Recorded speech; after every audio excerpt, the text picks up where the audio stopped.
Kung ipinanganak ka sa buwan ng Hunyo at Filipino ka, ikaw yung ultimate nostalgia addict ng pamilya mo. Totoo yan. Una, hindi ka matigil sa nung araw stories mo. Lahat ng kwento mo nagsisimula sa nung araw kasi.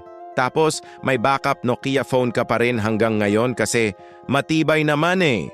Ikaw yung may koleksyon ng lumang family photos na ipinakikita mo sa lahat. Pati mga bisita na pipilitan mong pakitaan ng album.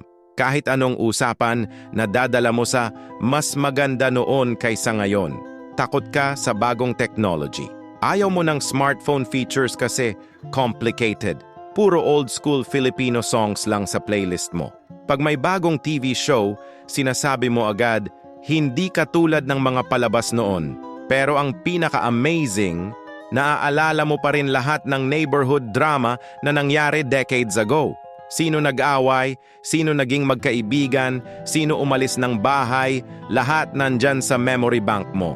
Kung ganito ka, congratulations! June baby ka nga. Ikaw ang official family historian at nostalgia keeper ng buong clan ninyo.